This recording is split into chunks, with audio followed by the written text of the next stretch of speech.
Hey guys, I'm Naley Gonzalez, author of the new adult psychic suspense novel Like My Mother Before Me. Is this your first visit with me? Then welcome to my channel where every Sunday I share tips and advice on writing, the self-publishing process, my occasional opinion on stuff going on in the writing world, and other fun writerly videos. Like all the things I mentioned? Then I suggest you click that subscribe button and turn on notifications so you can always catch my videos. Already a subscriber and friend? Thank you endlessly for being part of my journey. You are absolutely wonderful. Today's video is part 2 of writing historical romances. Part 1 covered the history and research. If you missed it for whatever reason, you can catch up with the link down in the description. For part 2, we're taking on the romance part of historical romances. You did the work and created an accurate historical world, but your historical romance isn't complete without a romance. So for the second half of writing historical romances, I'll be sharing these 6 tips to writing your romance story during these alluring eras. Be sure to leave a comment letting me know if you found part 2 useful.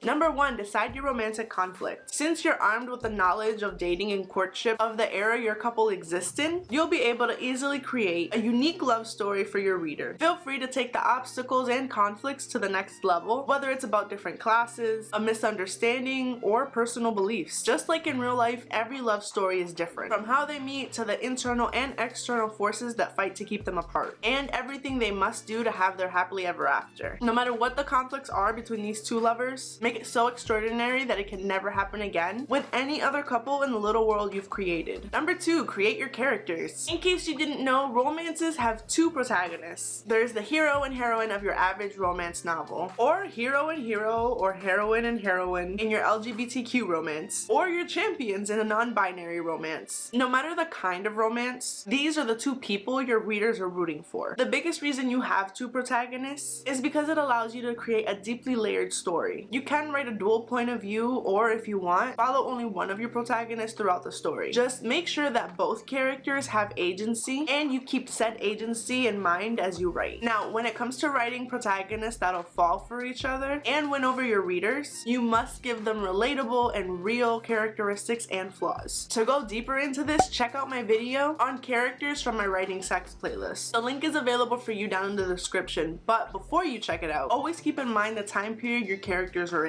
This is where your research on customs and culture comes in. The last thing you want is to give your characters modern characteristics, dialogue, and behaviors. It'll ruin the illusion of time travel you've worked so hard to establish, and that'll just make us all cry. Number 3, focus on the connections and the relationships. Make sure it's a romance that follows the relationship and connection of the couple. If it doesn't, it's not a romance. Instead, it'll be any other historical genre with romantic elements. The romance has to be center stage for it to be a romance. If it isn't, then it's just a story that takes place in the past. Also know that when it comes to connections and relationships, this also includes the people your characters are not romantically involved with. Perhaps your champion is in love with their best friend's sister, and the sister wants to be with them, but she doesn't want to ruin the friendship between the lover and the sister because she loves the sister as much as she loves them. Or maybe a woman must choose between marrying a duke to save her loving family from financial ruin, or run away with the family's handmaiden that she's been in love with for years. There are many great ways to tell a love story. Just make sure all dynamics come into play.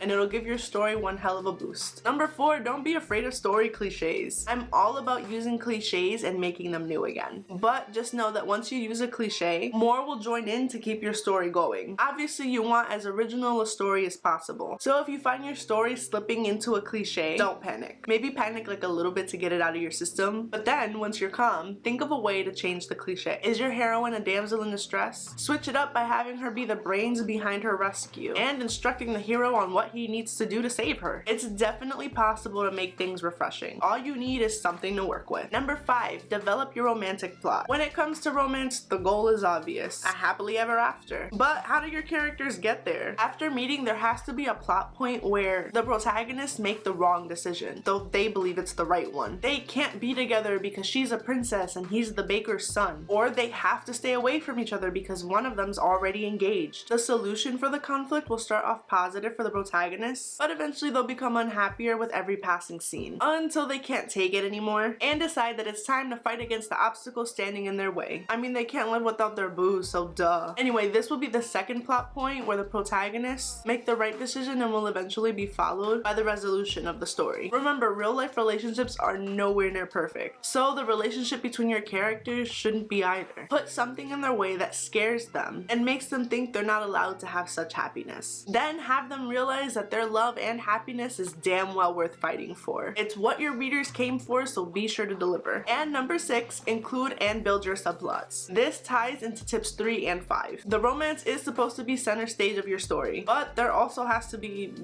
other stuff going on. Subplots come in different shapes and forms. Family, friends, education, social events, and some. Maybe a family member gets sick and your heroine is entrusted with taking care of them, cutting into the only window she has to meet with her hero. Or maybe the hero's family is only visiting the countryside for the summer, and they'll be leaving pretty soon. Whatever the subplot, make sure it's something that will either separate the couple or bring them together. It'll also help establish a broader picture of your novel's world. Subplots also allow slice of life moments, enriching the experience of the historical period your reader came for. And that's all 6 tips for the romance part of writing historical romances. Remember to leave a comment letting me know if you found this useful. Give this video a like so I know to keep making more like it, and subscribe to my channel for more writing tips and advice. I post new videos on Sundays, so turn on your notifications to never miss them. And be sure to join my mailing list and follow me on social media to be in the know of my novels and current writing projects. As always, thanks for watching. Until next time, bye!